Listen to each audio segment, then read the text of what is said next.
I reorganized the stream layout a little bit just to compensate for the fact that there's no Mippy Medium.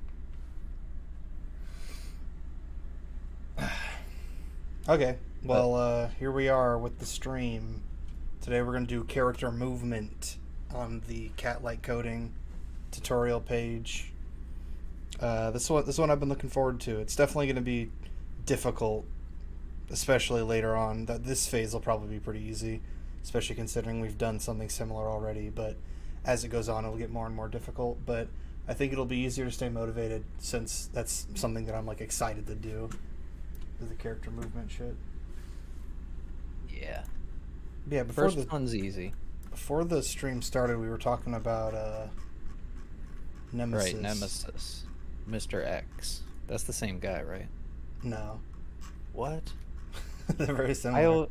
Everyone always says Mr. X is the guy that pursues you. Yeah, they both do it. Damn. Well, the thing is, like, in the original Resident Evil 2, Mr. X was just kind of like a guy, and then in Resident Evil 3 they made Nemesis and he like tracks you through the whole game and it's like crazy intense. And then when they did the RE2 remake, they made Mr. X more like Nemesis in that he tracks you throughout the whole game. So that's why there's like a lot of similarities.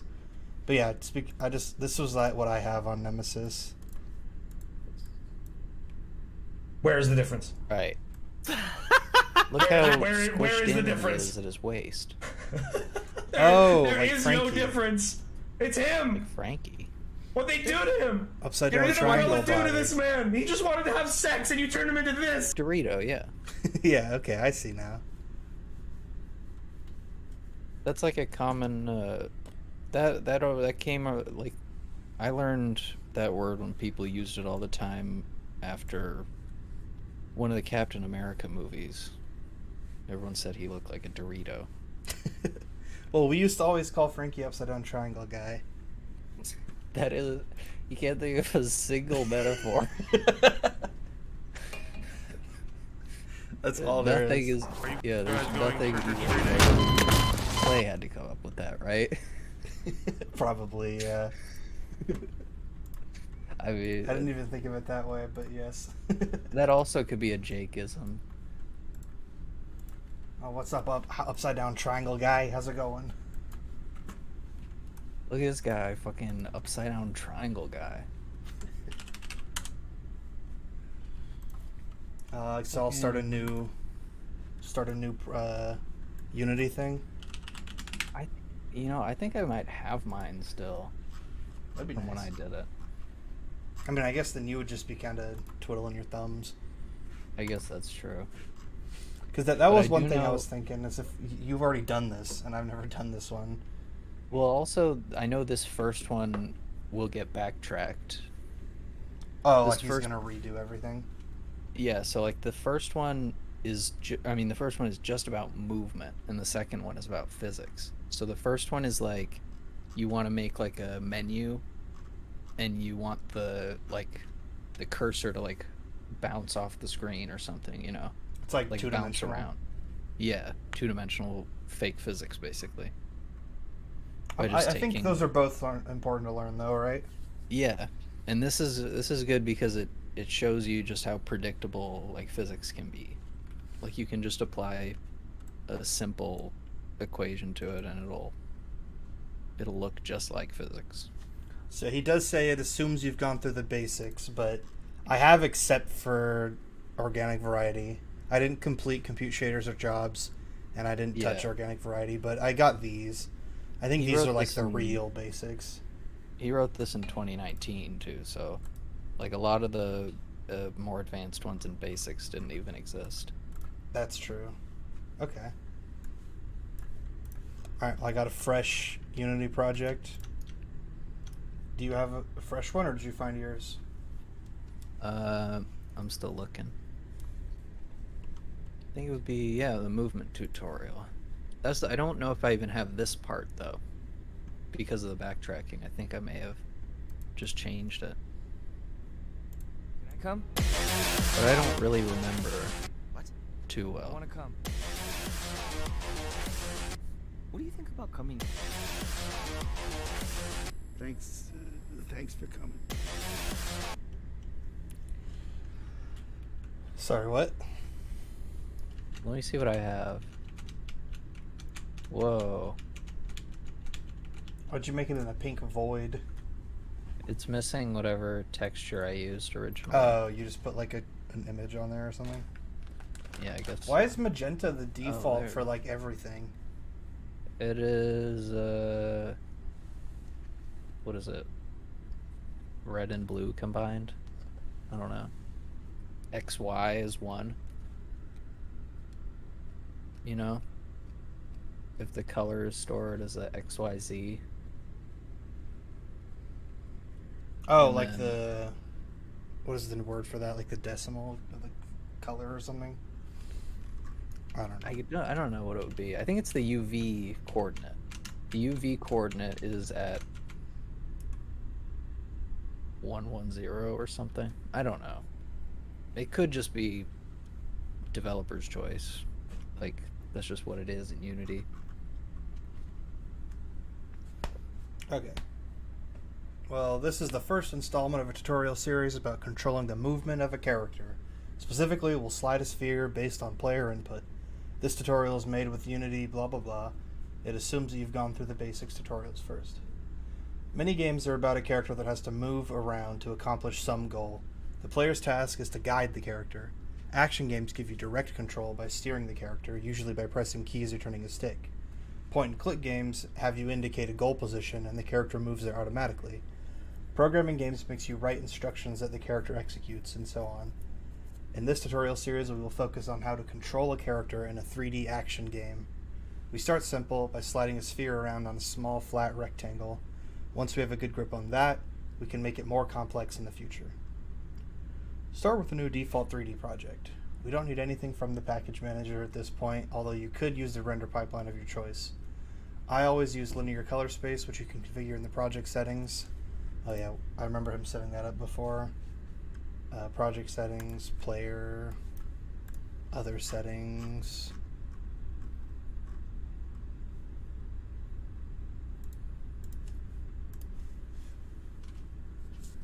Yeah, I remember him saying that it's good to do it at the very beginning, because if you change it later, it has to like change it for all the assets, and it like takes way longer.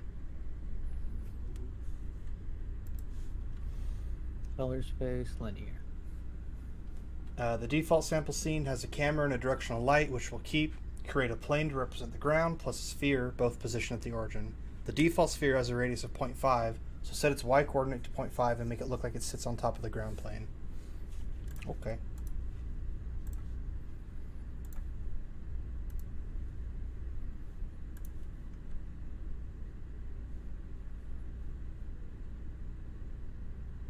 Where'd it go? Oh, game object. I was in the wrong category. Sphere. Did we say it was his Y position to 0.5? No. Z position to 0.5. No. Oh, that's rotation. Fuck.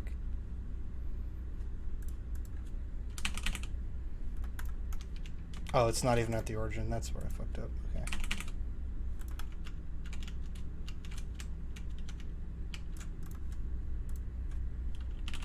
There we go.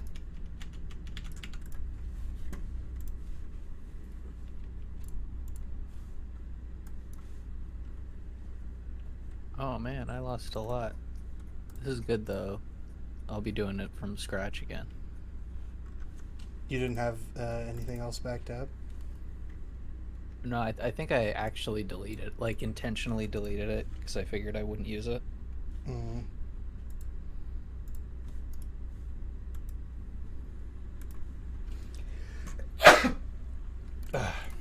Okay, I'm gonna do spaghetti ball.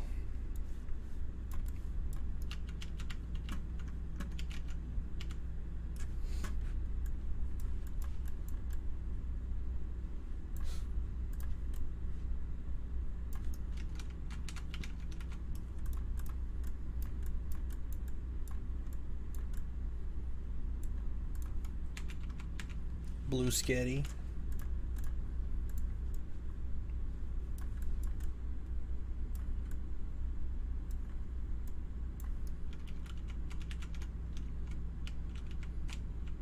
That looks pretty nasty.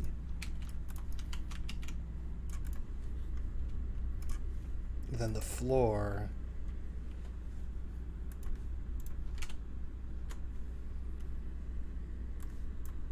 I'll do veggie floor.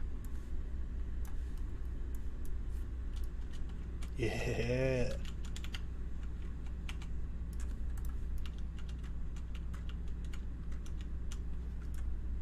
Alright, I'm ready to continue. If you are. Yeah.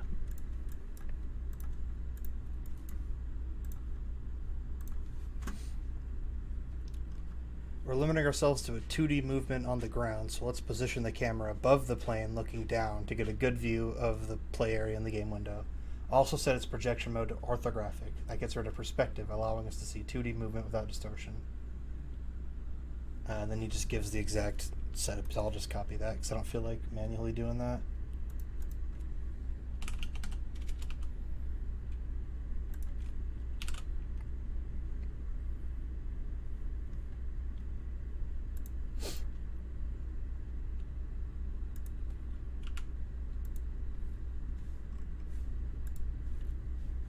It's a little far away, but whatever.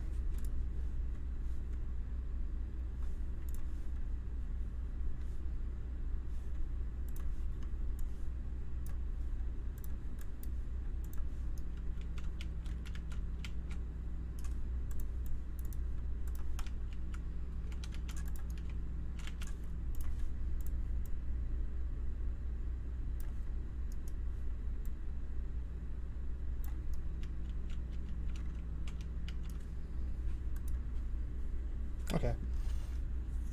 The only thing that muddles our view is the sphere's shadow. Get rid of it by setting the light's shadow type to none or no shadows, depending on the Unity version. Could we just turn off the light at all altogether? Do we even need the light? I think so. It's not dark. Yeah, I guess. I was just going to make the ground emissive. That might be something we work on. Is just making a like. I think I can do that. I could try that. The making a shader that we use. Oh, okay. Even just a basic one, so we can just like, even in these, just like turn on, use our shader for it'll, even if it's just emissive and that's it. Or yeah, I just made them both emissive and then just disabled the light. So we'll see if that causes any problems. Probably not. Create materials for the ground and sphere and configure them as you like. I made the sphere black and the ground a dull light gray. We'll also visualize the movement with a trail, so create a material for that as well. We'll use an unlit reddish material for it. Finally, we need a moving sphere script to implement the movement. Okay, so I'll make a script folder. I'll also make mats and textures.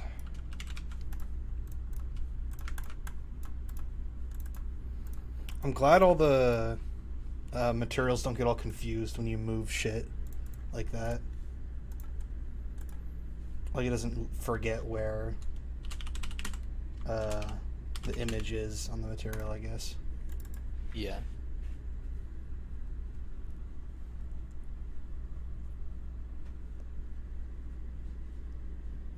Actually, can you talk real quick? Booba booba Okay. booba booba. Just gotta double check that it's actually being picked up by the stream. I didn't even realize that might have been a problem. Okay, seems I'm good.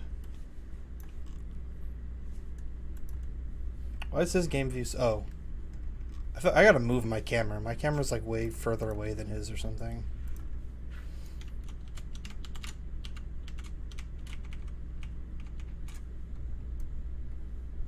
Oh, I guess it's orthographic, so yeah, size is what I need to change. Okay.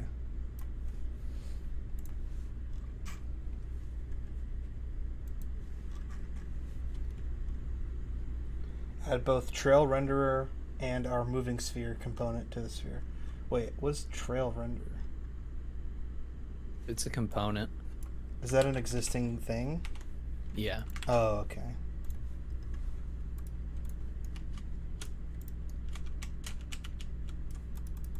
can't I, like, click on anything?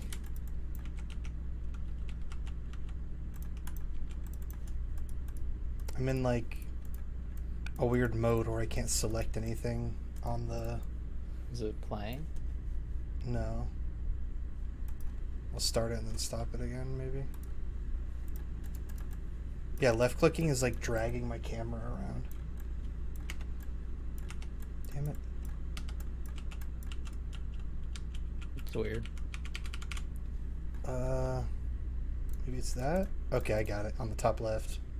I was on Okay. hand tool instead of move tool.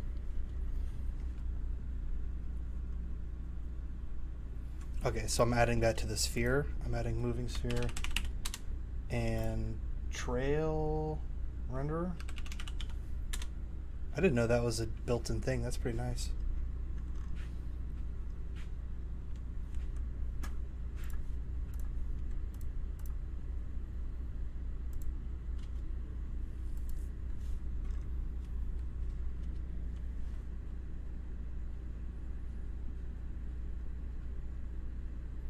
Assign the trail material to the first and only element of the materials array of the trail renderer component. It doesn't need to cast shadows, though that's not essential, as we've disabled those anyway. Besides that, reduce the width from 1 to a more reasonable value like 0.1, which will generate a thin line. Okay, where is... Oh, I see. I wonder if we could make the trail like a pattern of its own or something. For now, I'll just follow what he did. Maybe I'll play with that later. Yeah, it's just a material, so you could add any texture to it. It just wouldn't have... I don't know how the UVs work. It's probably screen space. So it's just like... It just holds... Probably just holds the image in place, like over the camera.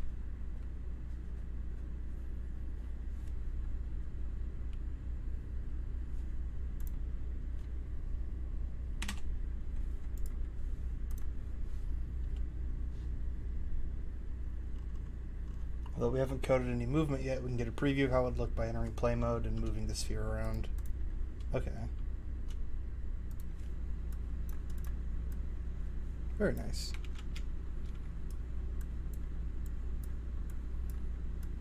That's fun.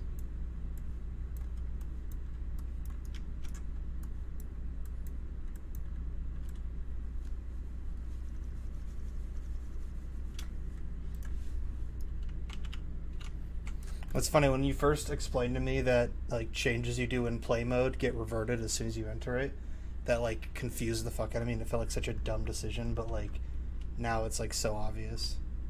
Yeah. Gotta test. To move the sphere, we have to read the player's input commands. We do this in the update method of moving sphere. The player input is 2D, so we can store it in vector2 variable. Initially, we'll set both its x and y components to 0. Then use those to position the sphere in the xz plane. Thus, the input's y component becomes the position's z component. The y position remains 0. Okay. Oh shit.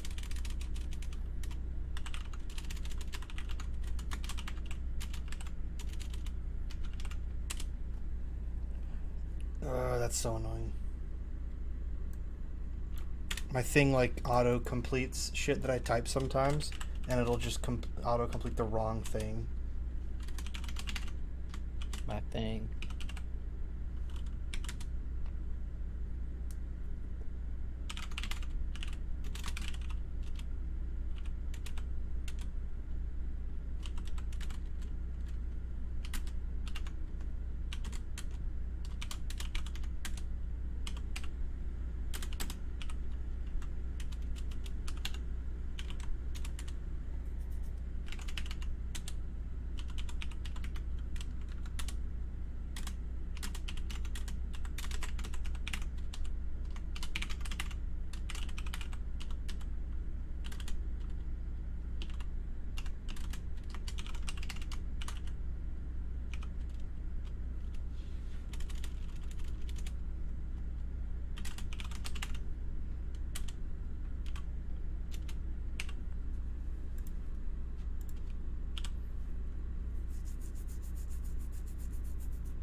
It's weird how it works like a joystick. Like, why is it?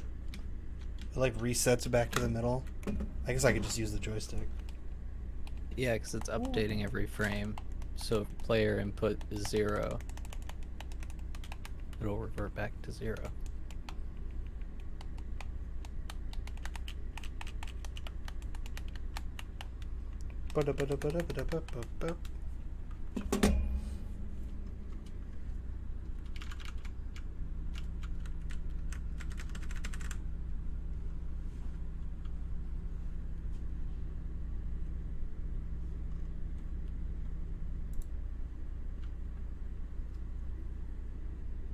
When did we start?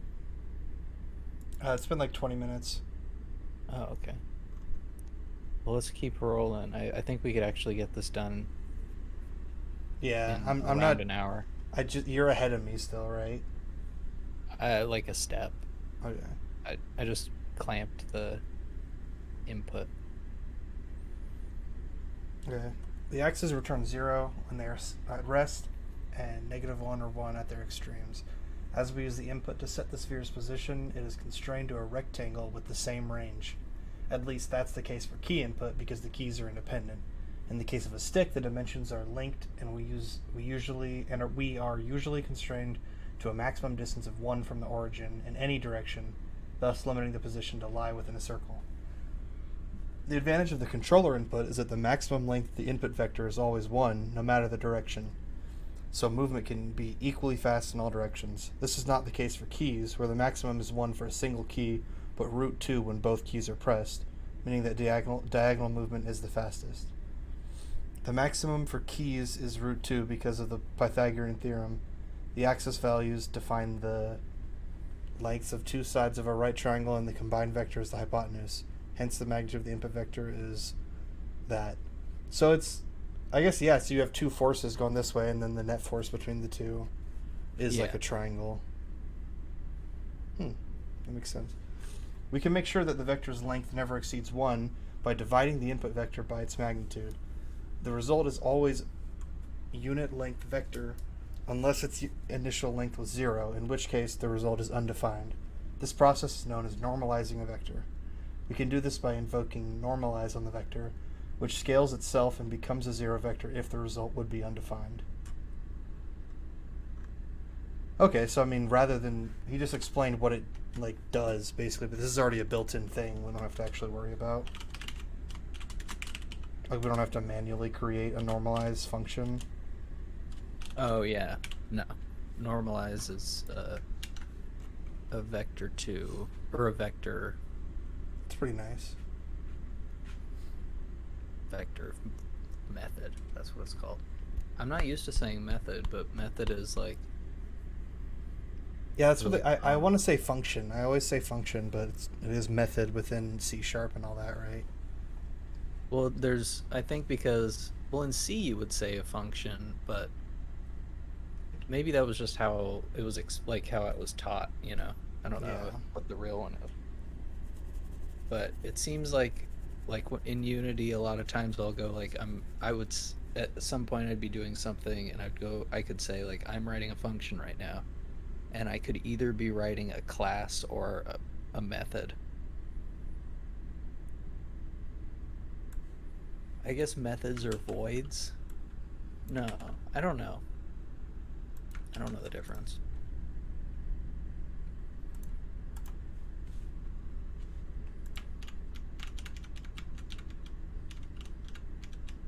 Wait, this isn't right. This feels the same.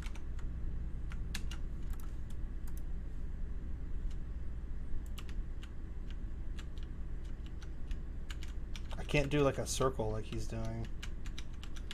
Did you do the normalize line? Well, yeah, but then I deleted it for the next line. And you wrote that line?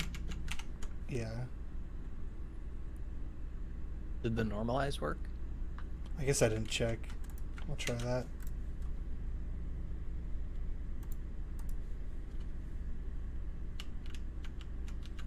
No, it didn't. It's all the same. What am I doing wrong? Oh, I think I got it. You might just have to save.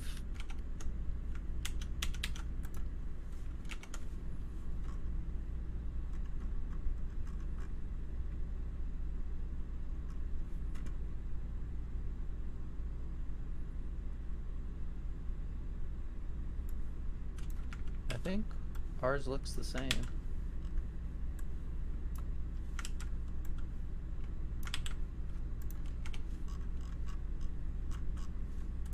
Well, it's getting that first part you copied is already working. Yeah, I just want to make sure I'm like identical to where it's supposed to be. If you save it while it's in play, it may not save it. Hold it like to the diagonal. Does it go in the corner or does it go in a circle?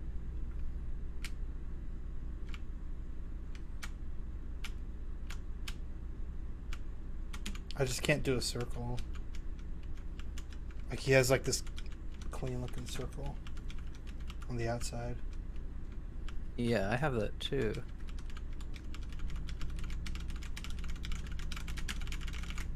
What am I doing wrong? Like if I do the joystick, I can do it. Go out of play mode, then save. Save like the Unity thing or this? Save that, the code. Then look at the code. Yeah. Does it have it? Yeah. Oh, okay. Did you capitalize normalize maybe or something? Or you just copied it over, right? Yeah. Or you did clamp? Are you on the clamp part? Yeah.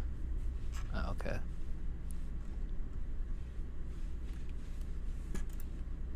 Wait, bring yours up again. I'm gonna go full screen.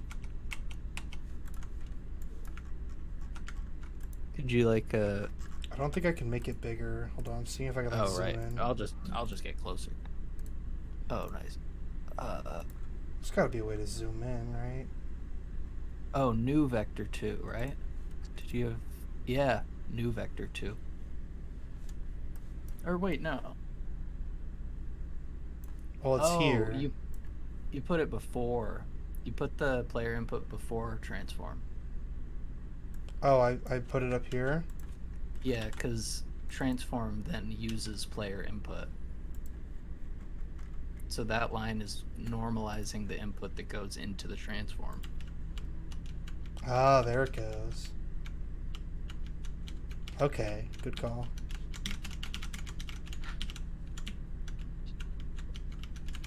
Okay.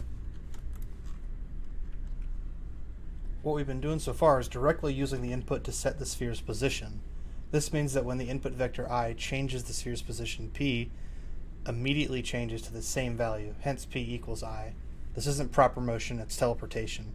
A more natural way to control the sphere is to determine its next position Pi by adding a displacement vector d to its old position P0. So P1 equals P0 plus d. Okay.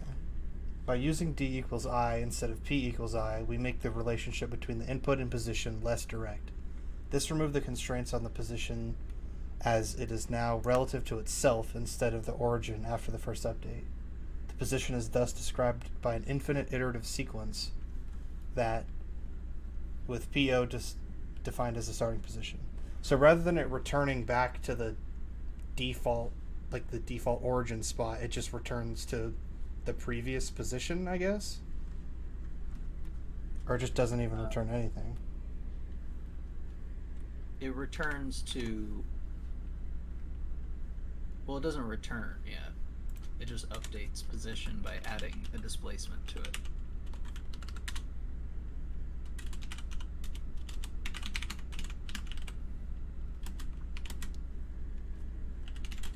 Sorry, I realized I'm far away from the mic.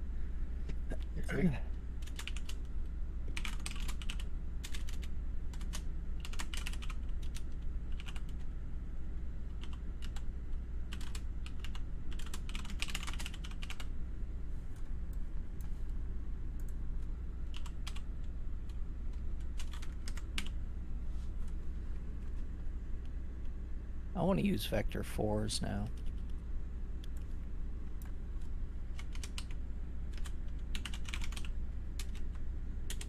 What does that even mean? What is that?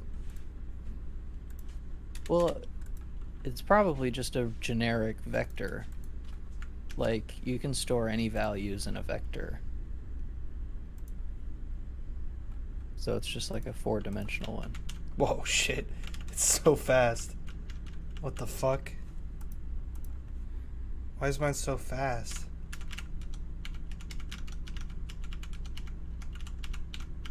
Updating every frame. It looks like he has so much more precision over his. How did he do that little loop? Oh, I bet you it's because I have the higher refresh It's rate probably monitor. on control. No.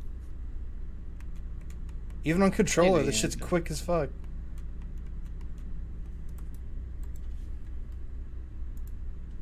Maybe he zoomed out a little more. It seems like his ball is smaller than yours. Yeah, did he increase the scale of the Camera.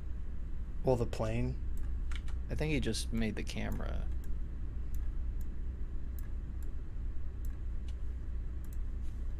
Well, I did change my camera settings to be different than his because it wasn't like fitting on properly. So I guess I'll change it to match.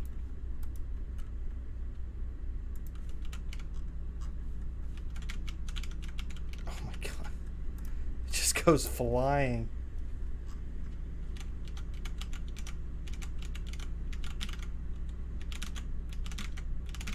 Okay, well I can at least do the little shape he did.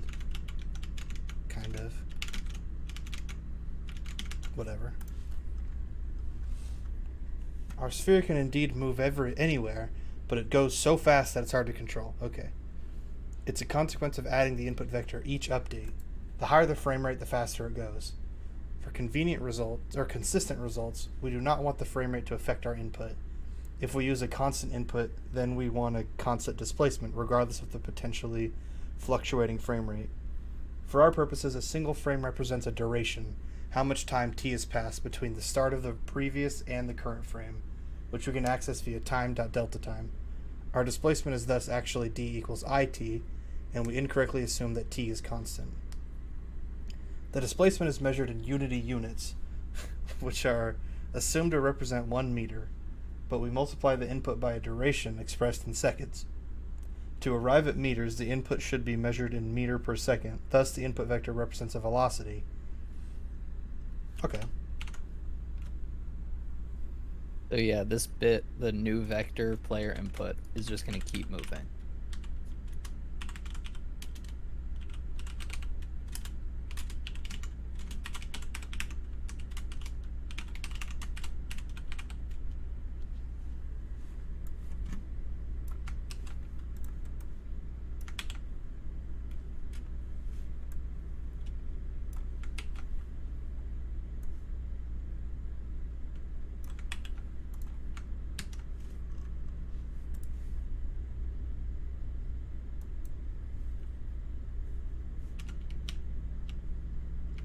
Oh, it's slow as hell.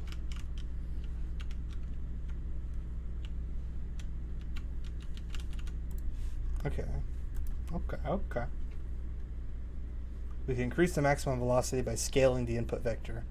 The scale factor represents a maximum speed, which is a velocity without direction. Add a max speed field with a serialized field attribute for it with a default of 10. Give it a range attribute for something like 1 to 100.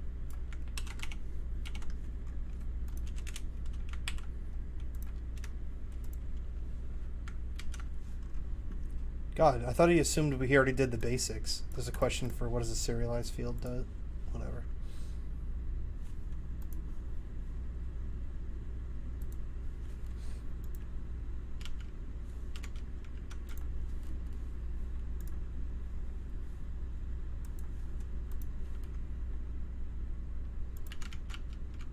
But I didn't change it. Shit. Oh, I didn't add it into code.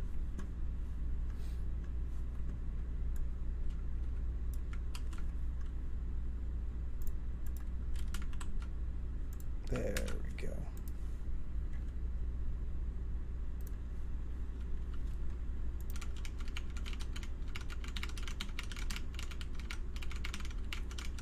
Fun.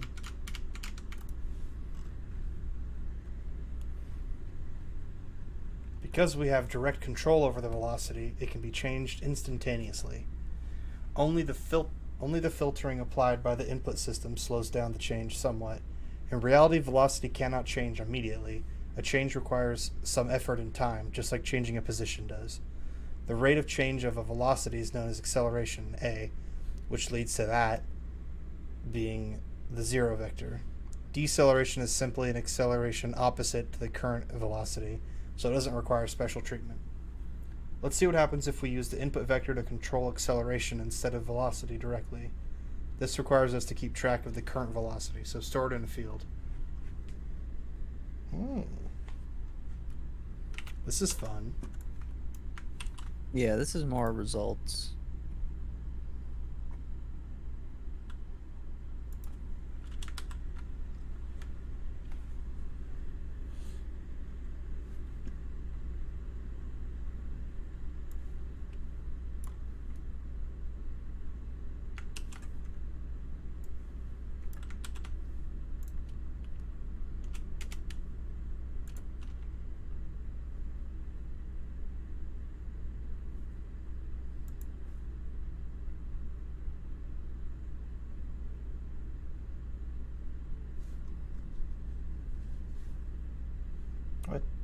What? Why does it say velocity doesn't exist? Did you declare it?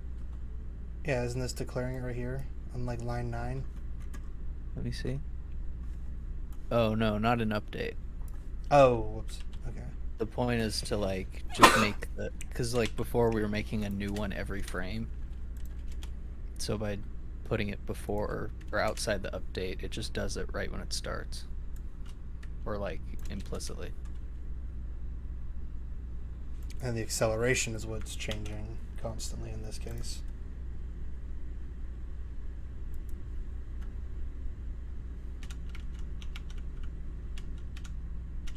This is cool. So this is like an ice level. So look, I guess let me make sure I fully understand what's happening here. Now we're controlling the acceleration with the input, not the velocity.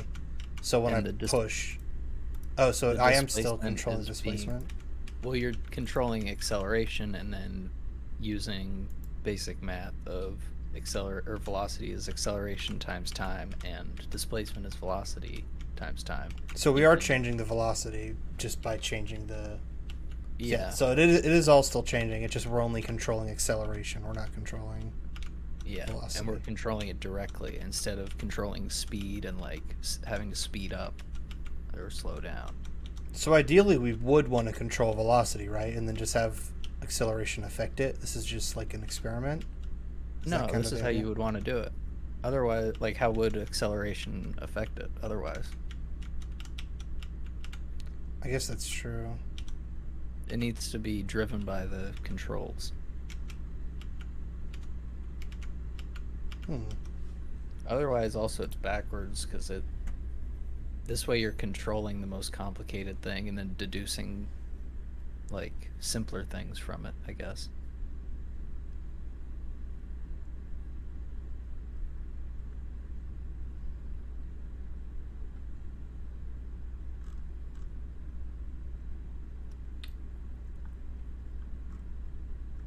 So this is just for people who haven't taken calc.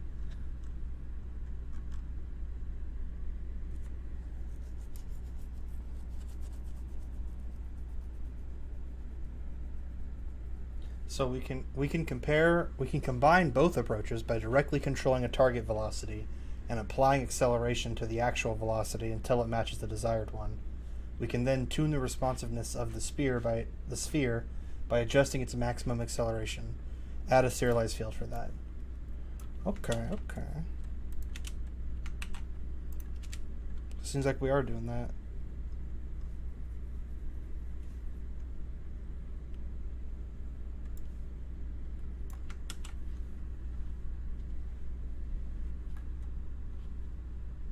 I guess I also just forgot, like this is a really simple way of moving things, but like we'll probably have physics, we'll probably have like rigid bodies. Yeah, But this teaches you how to make something that has no rigid bodies but still seems physical.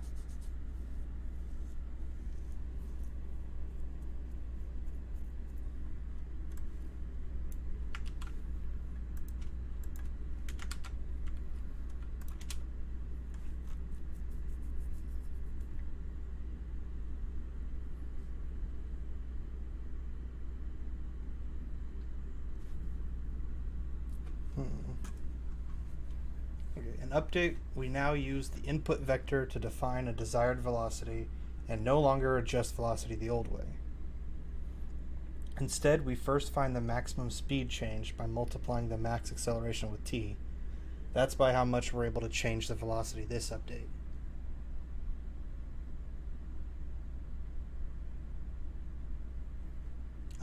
Hold on, I need to reread that.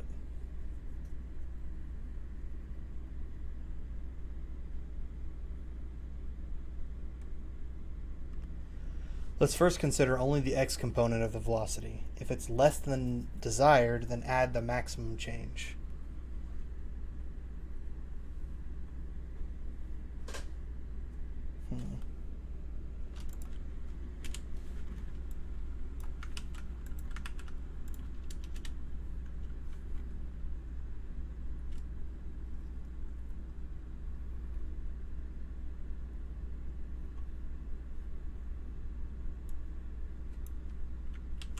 Right, I forgot about desired velocity.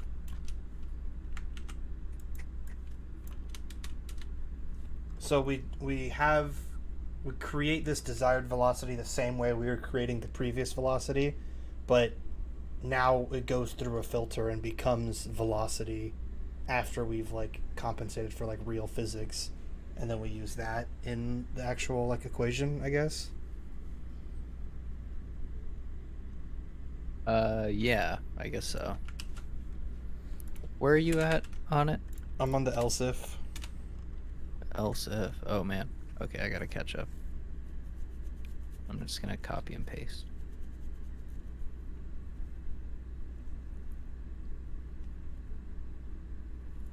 Okay, so we're putting a cap on the movement speed, max and min.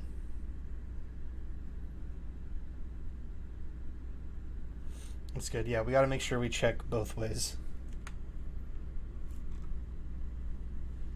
We could also do all that via the convenient mathf.moveTowards method. What is that? Mathf.move towards. Moves a value current towards target.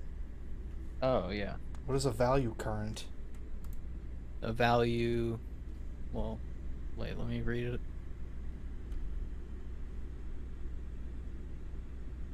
Yeah, current value.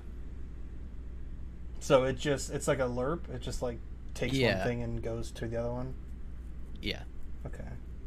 it is. Oh, is it like says a- it right there. Okay, cool.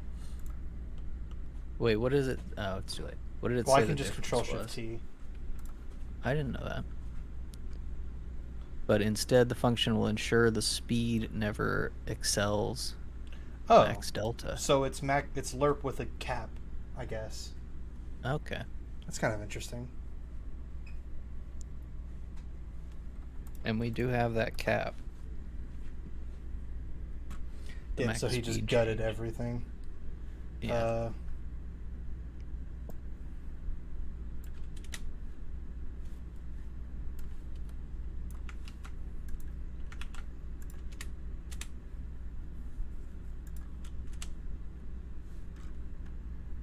Hold on, I have an error here. Acceleration isn't defined for me. Because I changed it to max acceleration. I don't think we even use acceleration anymore, do we? Was I supposed to delete this line? The velocity equals acceleration times time. Oh, yeah. Shit, I might have deleted the wrong line. I might have deleted a... We'll see, I guess.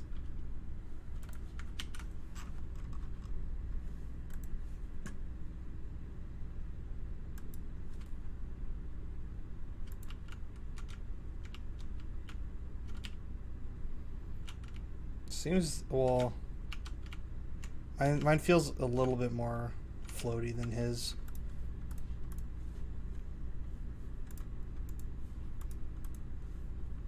Oh, it's because my speed is hella high.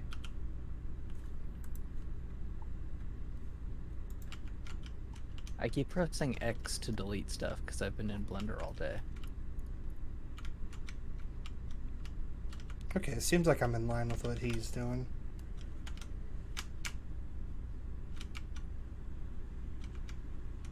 This is already a pretty good this is more like, this is like an actual ice level. Yeah. This is genuinely how you would control it. So if I want to get more control, would I bring down acceleration?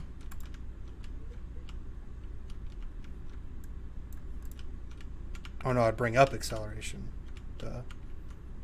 Yeah, because more acceleration means closer turns.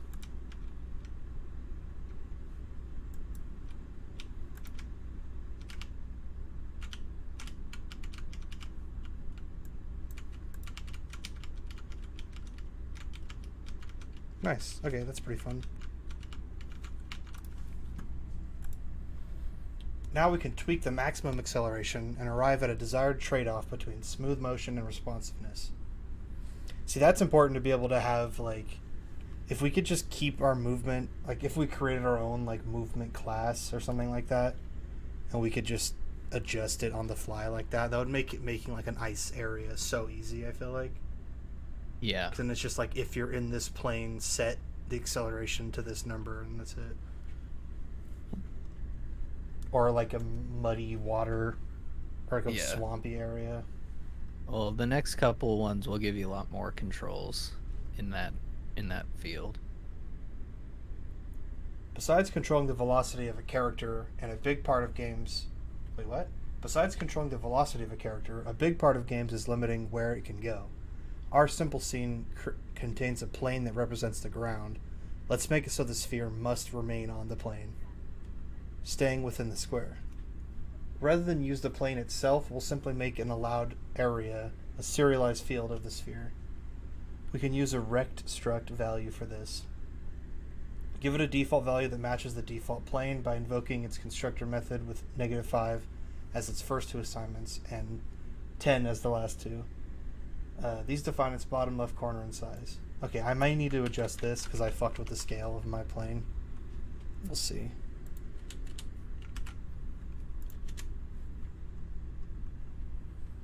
We can constrain the sphere by constraining the new position before assigning it to transform.local position. So store it in a variable first.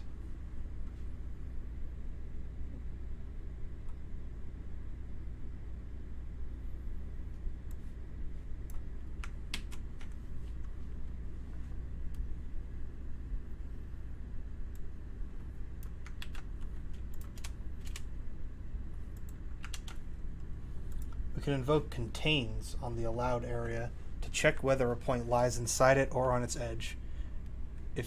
If this isn't the case for the new position, then let's set it to the current position, negating the movement during this update. Oh, okay. So that's just checking, like, is this next position within the allowed area? And then if not, just ignore the input, basically. Yeah. This is the sort of simulated physics, or simulated hitbox.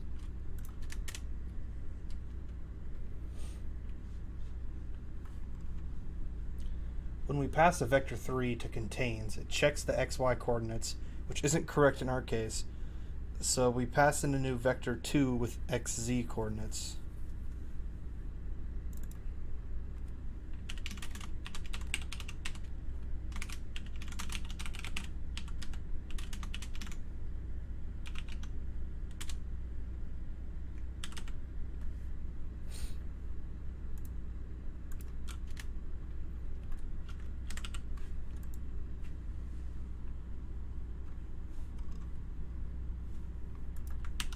Do you already have this part working?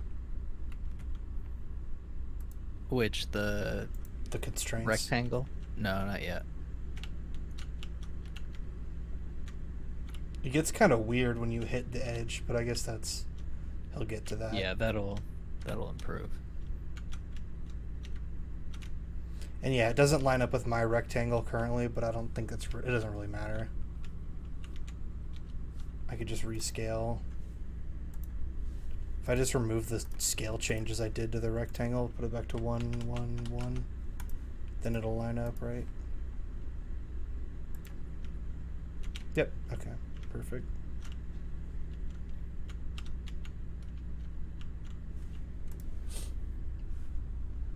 Yeah, and that where is it? That rect Rect struct. that rect struct that's a nice one.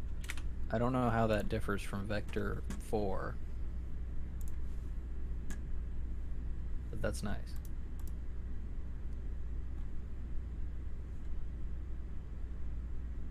Like, not ideally, but like, what is the word for when it is ideally in the sense that it is a concept, like it exists as a possibility. Do you know what I mean? Like, when I say ideally, it sounds like I'm saying like the best possible way to do it is, right? That's like how yeah. but really what I mean is like in an ideal world, maybe, or something like that. Practically, I don't know. Well, I'll just say it's possible to make an entire game like this where you define all the walkable areas as rectangles and just limit the movement. I never really considered that. Yeah, I always assumed it was just like it was And you all could write decided in- by the collision. You can make an infinite runner, I bet, where every update you just define a new area in front of you that you can walk in front of and delete the old one, or just change the old one to a new one. So you could actually just have it's like a box, but you wouldn't actually be ever hitting the walls. It would just follow you everywhere. That could be a way if I don't know why I've thought of this, but like a problem where you're like, you want to have a character who can throw a projectile, but once the projectile goes, like the character has a power that's like they're contained within a box, so their projectile hits a box, so they only have a very short range for the projectile. So you have to be inside their box to get hit by the projectile. The way you would do that is just like limit by that rect, because you couldn't like put a sphere, or couldn't put an actual square there and then use its collision because it would be backwards. So you do the opposite. You'd set like this is the only area it can be within. That seems like a smarter way to handle it. Yeah. I bet there's I bet there's 10 levels of smarter. Yeah. Okay. Our sphere can no longer escape, coming to a halt when it tries to. The result is jerky because movement is ignored during some frames, but we'll deal with that shortly. Before that, note that the sphere can move all the way up until it sits on the plane's edge. This is because we're limiting its position and don't take radius into consideration. It would look better if the entire sphere remains within the allowed area. We could change our code to take the radius into account, but the alternative is to simply shrink the allowed area. That's sufficient for our simple scene. Move the area's corner up by 0.5 and decrease its size by 1 in both dimensions. So rect has a contains method. That's pretty cool. So it's just saying, is this thing contained within the rectangle? Yeah, it just returns true if the specified position is within the rectangle. That's dope. I don't know what. Hold how on we one could second. use that, but I've never thought to use that.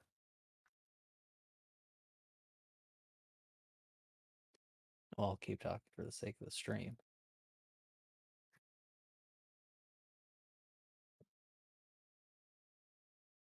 I don't know, like, I feel like these basic constraints are a good idea to learn. I wonder if there's a rect. There's like a circular or sphere rect equivalent.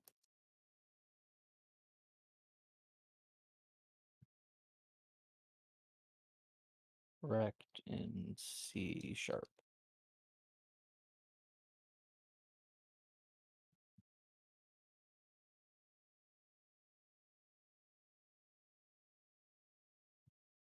Okay, reading voice.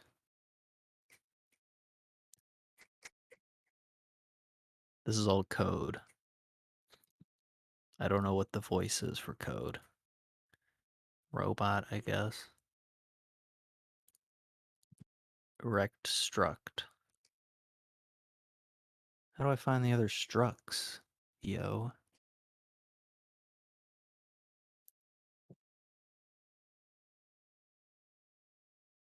Oh no, these are the rect constructors. That's weird. This is a double-double, but we use a float. Look. According to Windows, rect is a double. But I guess it takes float. I guess I'm dumb. I am dumb. Are floats and doubles the same? Can you specify a float as a double?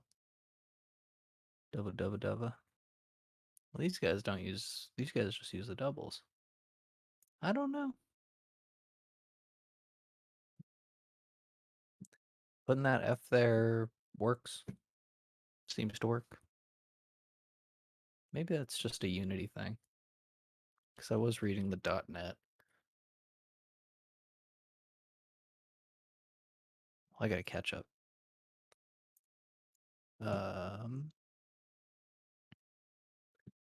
If so, we gotta put that allowed area.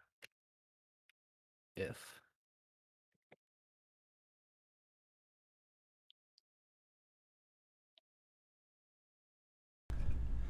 Okay, I'm back. We should use this. Did you see my spaghetti trail? Yeah. Yeah. We should use this and make a game called Meat and Spaghetti Ball. That would be good. Anyways. I like that name. Oh, so now it actually has the real constraints.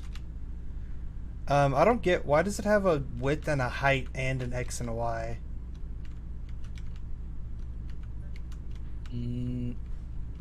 They're points. They're points on a plane. Oh, okay.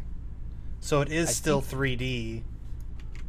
It's just not being like why. I guess I'm just confused why. It's not I mean take them literally. Instead of it being I said that wrong. I shouldn't have said 4 points.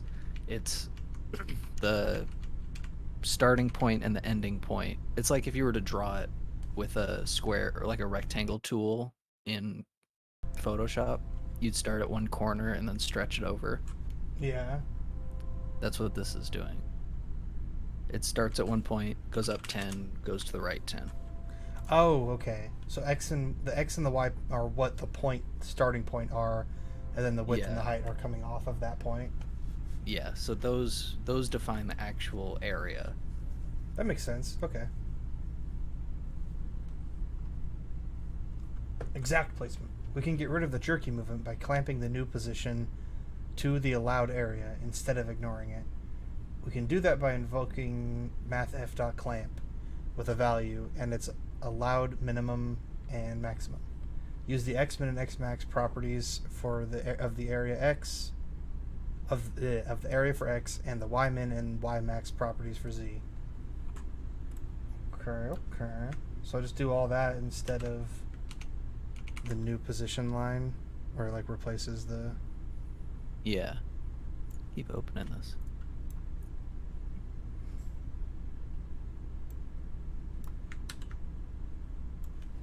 I gotta run this through my head. New position x is equal to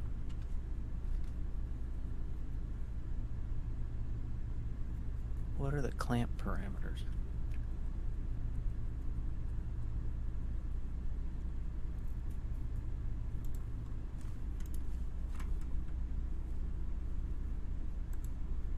Clamps the given value between the given float. Okay.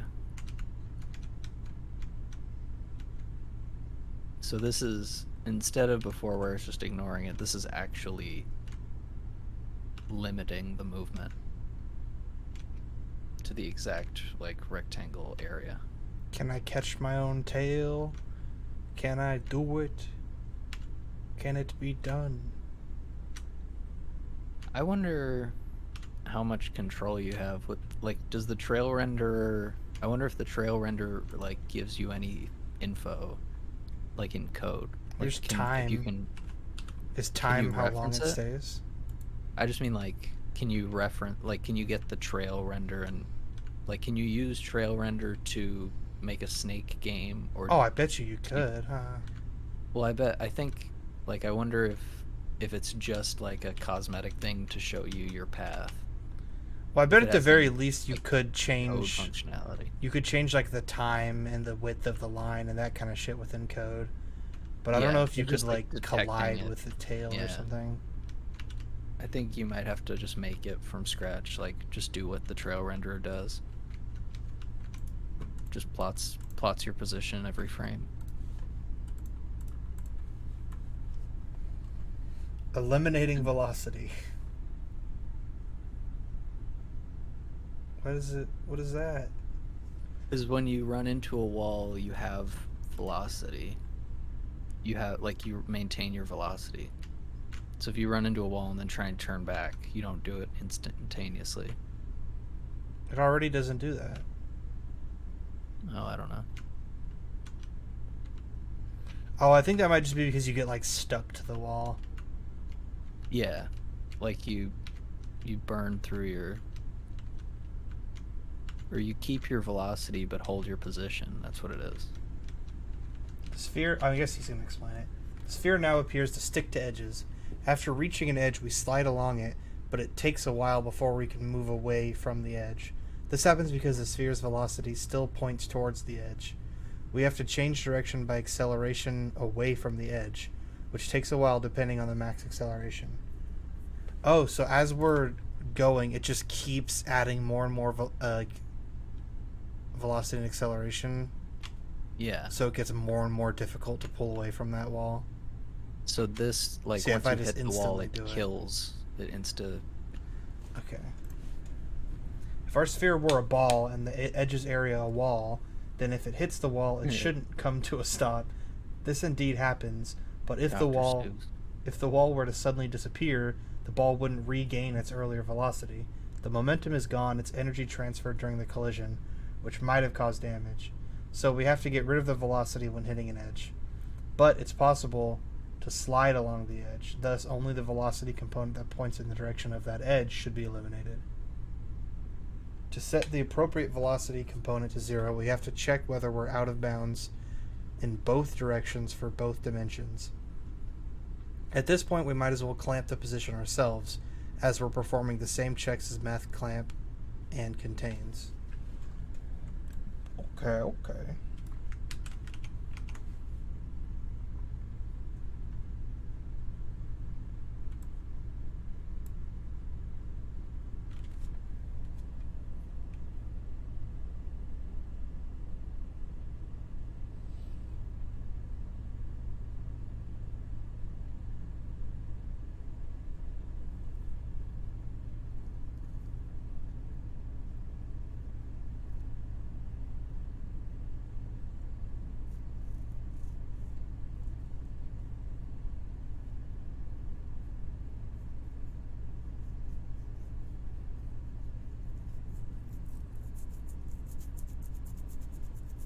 So does this do anything to take into consideration the like angular velocity though, or is that just automatically handled?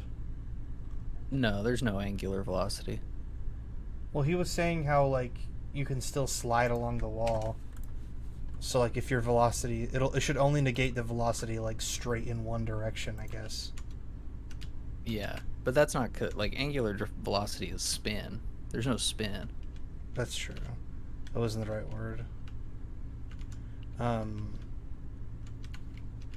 I guess it's just because it's only setting velocity dot x to 0. But the way he said it, it made it seem like there was going to be a special thing we have to do to like take into consideration the fact that it's only negating velocity in one direction, or at least for me.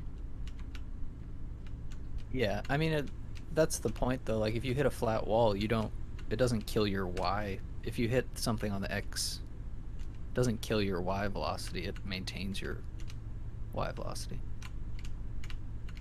Or z, I guess. And same thing in the x.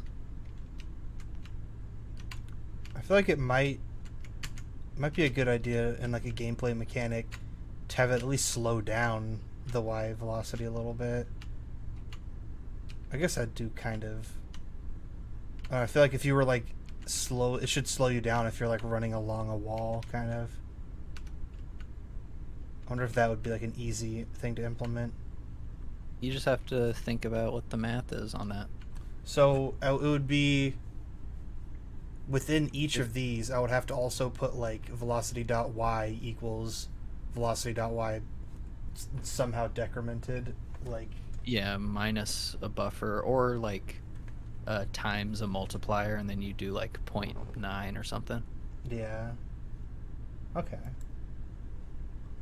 Yeah, and I mean, what's good about this is you already have the triggers for when it hits a wall. You have if new position X is within the area minimum. That's true, yeah. So you could put anything there once it hits the wall. You could have it like freeze. Is it really easy to do like a sound effect? I don't know. I'd like to add like a little noise every time it hits. I think Whatever. sounds are their own. I don't think sounds are components. I think they're like their own objects. Well, we'll see if it handles it anything like Lua. Lua was pretty good with sound. It wasn't too bad. Or at least Glua. Glua. There is I forget what it's called now. Well, I guess bouncing is kind of doing what I was just saying, huh? Yeah.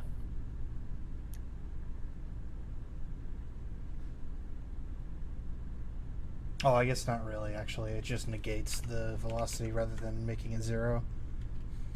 Yeah, it flips it. But still. Yeah, I mean, really all it is like, all it's missing is that thing you described, which is friction.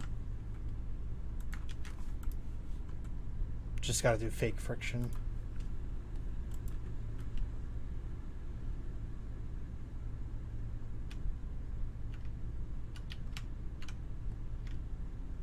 So with this current layout, we can make one of those fucking like DVD loading screen things really easily. We'll just have to have the like input determined on its own by some random thing, and probably go a lot slower than this. Can I hit directly in the corner? Then that's actually hard. Fuck. That might be a fun little like waiting game in a game. Just a quick little like a screen where you have a simplified DVD logo type deal, but you get like a tiny bit of influence over its direction. Yeah.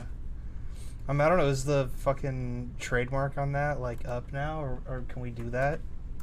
Well, it wouldn't have to be DVD.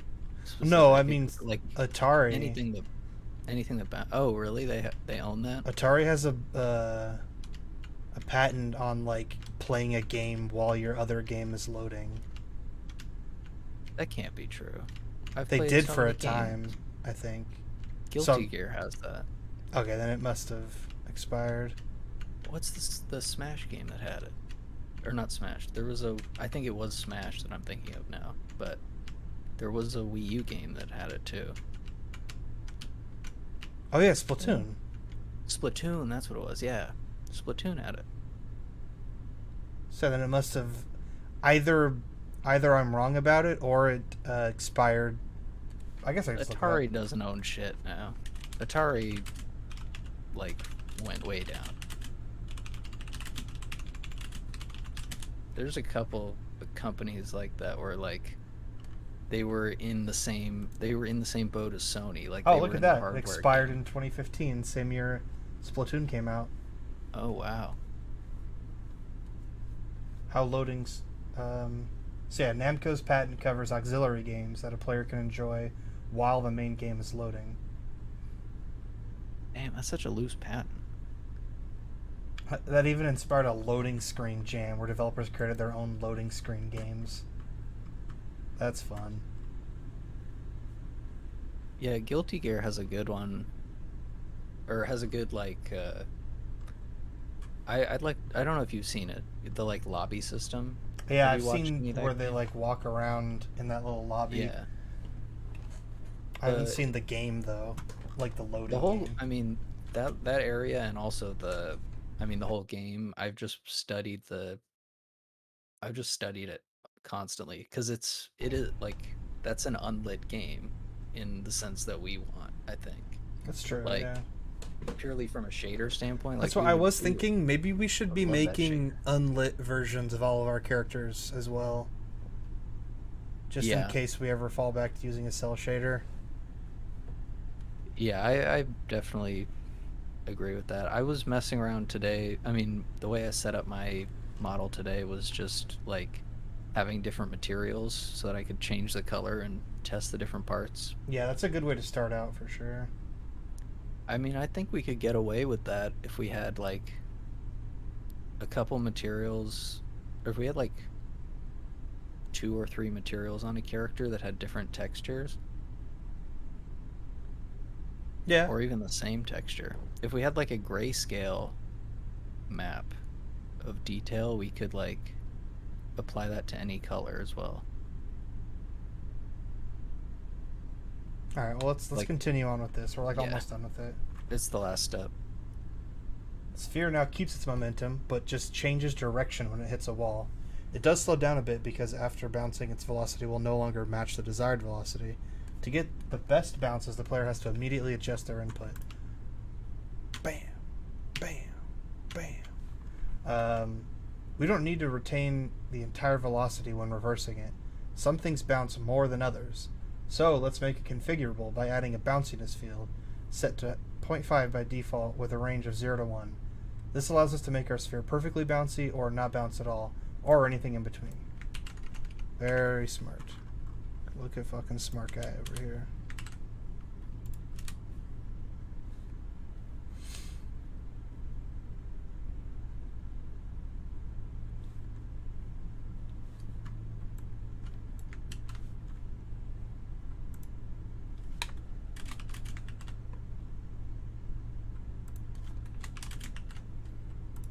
I was thinking this, like, the way this shit's set up with, like, the scripts is kind of, like, forcing me to get over my problem I've had with game dev in general, or I guess just programming in general, where I tend to fall into programming, like, specific, like specific things for each one object rather than doing, like, a smart thing that can apply to everything.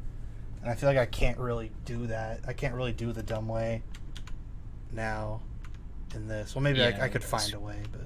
Well, you could write scripts for everything and have like 4 lines on the script. Yeah, that would be the equivalent, I guess, of what I was doing, like, within Unreal. And I feel know, like that's... You didn't do any scripting before, didn't you? Well, it was I guess it was blueprints. It was still scripting. Yeah. I feel like it's like you could make a game in Unity and just like I don't know if you could actually, but like you could do the character controller and rigid bodies and stuff. I feel like you could get away with doing all default components. Maybe, yeah. Actually, I'm constantly surprised by how many built-in nice things there are. I definitely have seen a game called like You're in Hell or something like that, and it's literally just what you had the other day where you had a cube with the character controller so you couldn't roll it right. You know, Oh, like it doesn't yeah. roll forward. That was like the main mechanic of the game. Was like, oh, it's not a ball, it's a cube, so it's harder to control, and it's just impossible to control. But the way they did it was, and actually, this was made in Unreal. I remember now, but you could do this in Unity. They just had the cube, and then you pressed a button to change the color of the cube, and the color of the cube could go on different colored platforms. That was the whole thing. Huh. And if you were on the wrong one, it fell through. That could be fun. It was, I mean, it was a shitty game because because the ball or the cube is not white by default. It's like it's black, and they don't. When you change the color of the cube, you're not actually changing the color of the cube. You're turning on a red light or a green light or a blue light Just on the that cube. is on top of the cube. What the fuck? So when you're rolling over the platforms, the light changes the color of the platforms. So it There looks like has you're on to a have been green a better one. way to do that.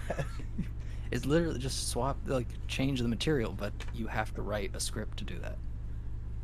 So you think he was trying to, the person making this game was like, as few scripts as possible, if not zero scripts? I think it's they didn't know how to do a script, or they thought you don't have to do scripts. Did you watch the trailer for this game, Cruelty Squad, that I sent? Yeah, it looks good. So ridiculous. I was so surprised that it had like overwhelmingly positive. I favorited something. Well, do you want to added keep into my going? wish Do you want to list. work on physics, or do you want to call it? I think I want to call it, Okay. just because I know physics is a much longer one, and it's super hot in my room. It's very hard to focus. I keep guess doing I that didn't- same bounce every time. Oh, never mind. But yeah, I think I might look into how to put like animations tied to the movement in Unity somehow. Mm-hmm. So I feel like I could keep going. I could keep working on shit. Have Cool. you done the physics one? Did you already do this? Yeah, I did up until camera control. There's one where it's like it allows you to like move and then or move, but the camera doesn't move immediately. It only moves when you get to the corner of the screen. That type of thing. Or not corner, but like once you get a certain distance away from the center. I'm so surprised I got the fucking zombie head movement working like exactly as I got it. Like, especially in hindsight, looking back on like how little I understood about this kind of shit. Mm-hmm. I got pretty lucky with that. I think I might just do this tutorial. I think I might just run through the physics one, at least some of it, off stream, if you've already done it. Yeah. This one was good. I mean, I'll probably want to do. You gonna want to do it again? I don't know actually. I Oh wait, probably I will can do work it on other again, shit. but I mean, I'm also down just to let you do it and then copy it when I need it. There will be we should maybe get used to using the Unity link thing. Oh yeah. That might be something worth trying, because eventually we will get to a point where it's like who's got the project. Yeah, that's gonna get annoying. So we might as well knock that out now and like get a good understanding of it. Yeah. Okay. Well, yeah. So I'll just work with. I'll mess with animation. I'll leave the physics one for tomorrow. We can work on physics as a group, and then also we should figure out fucking Unity version sharing or whatever that is. Yeah. I'm trying to find this one game, but it doesn't have to be on stream. I can show you after once I find it. I've been having so much fun playing through all these demos. I still haven't played through all of them. There's been so many cool ideas. This one you play as a paper airplane. Wow. Man, where is this game? It was on the front of my. It was on the front page, and now. You didn't wishlist it? I thought I did, but I looked at my wish list and nothing has changed. This is a game where you play as a giant, and it kind of made me realize there's not a lot of games where you play as a giant. That's true. Like running around destroying buildings and all that. All I can think of is like kaiju fighting games. Yeah. A BFG game. Big fucking guy. Was it? Yeah, Everhood. Check this out. Oh, it's just not working. I think this is why. Oh, okay. Wait, hold on. I gotta fix your screen on the. Actually, no, never mind. I'm not gonna do it. I'm just gonna. Load. The one thing with this game is that it's a lot of pixel art. Everhood. Yeah, but they use a lot of 3D models. It looks Oh, like it's the like Battle same style. Network. Kind of. Oh, I guess not really. It looks really good though. It looks really like varied, I guess. There seems to be like a couple different little games in it.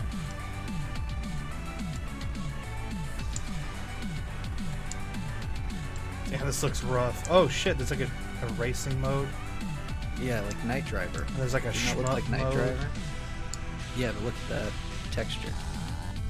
Oh, that was a 3D model. Yeah, what the fuck? Yeah.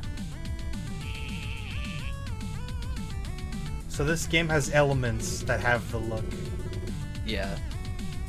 That's why I hesitated to put it on the list, just because there was only a few bits, but the few bits were really good.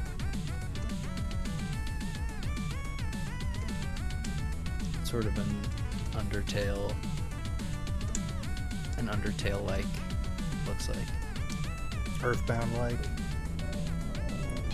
I think of Undertale games as separate from Earthbound because of the heart fighting thing. Heart fighting? Heart, the little heart that you move around. Yeah. And the way the combat works.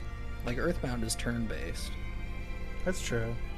Like Lisa is closer to Earthbound. I feel like Undertale is more like this. What the fuck? That's where just Gaster. These are character. That's a character from Undertale. Oh. The fuck? I guess that's not exactly him, but that looks just like him. It's not. I wonder if it's related actually. You can fight an ATM machine, a trash can, Scott Cawthon, and the sun. Everhood? More like ever good, because it's a good game. Hey, 2 developers. Damn, the duo. Chris Nordgren and Jordi Roca. Do they show any other 3D objects? Or is it just the ATM? I don't know where I saw other ones, but It looks good. Oh wait, trash can? Oh no. I guess, yeah, actually, yeah.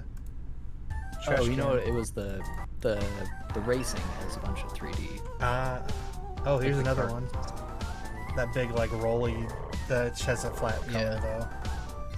And also, like, I'd be willing to bet that no, they definitely are. It is not an notes ATM machine.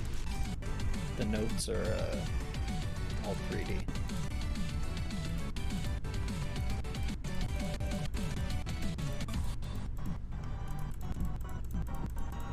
God, the That's a good fucking the game clamp stream was so good. Oh yeah. That was killing me. That was so funny. That Yeah, and the gnome stream have both back to back just been bangers. Yeah, they've They're been popping talking off. for a while where they were like, we have good things coming up. They've been saying that for so long. So I couldn't decide if like Scorpy's been planning Game Clam for hella long, or if he like decided he wanted to do it more after the Twitch like music replacing thing. Because there was so much of the music replacing like Yeah. parodying in that. I was He gonna, probably like, just added that after the fact.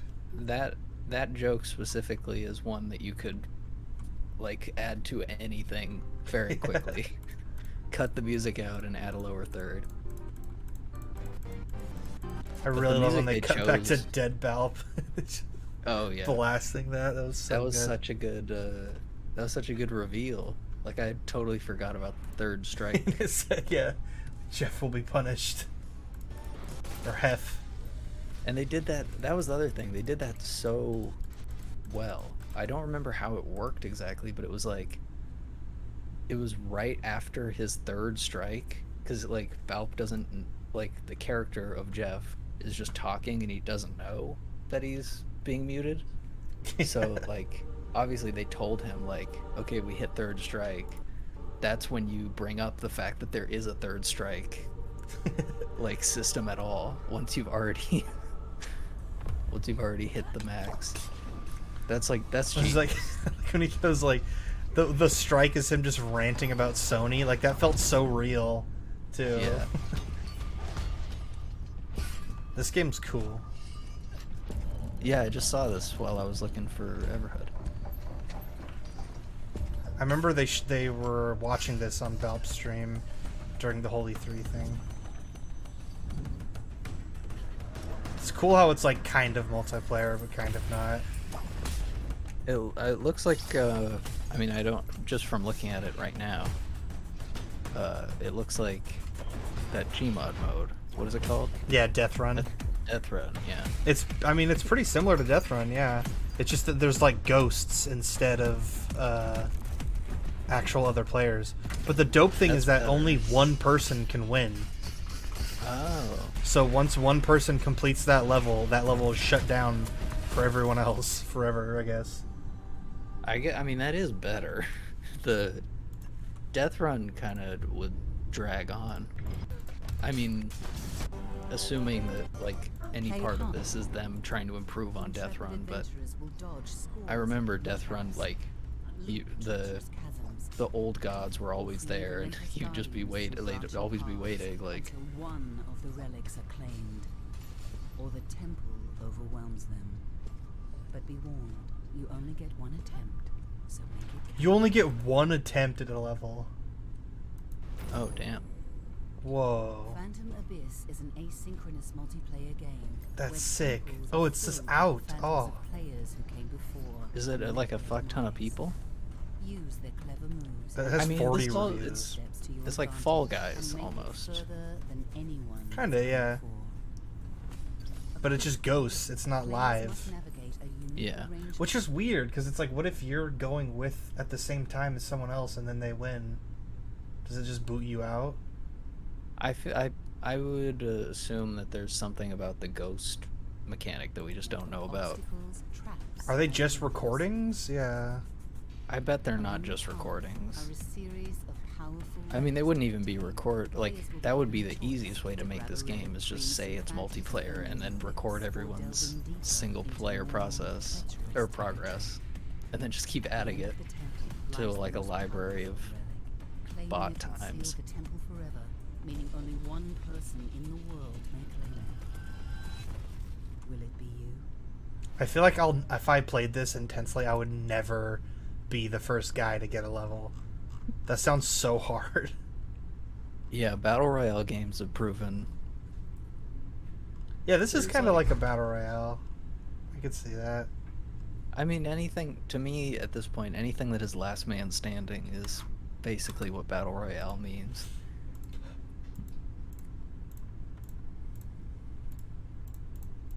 Okay, well, I could probably end the stream here. An hour 30. It's not bad. Yeah. Goodbye.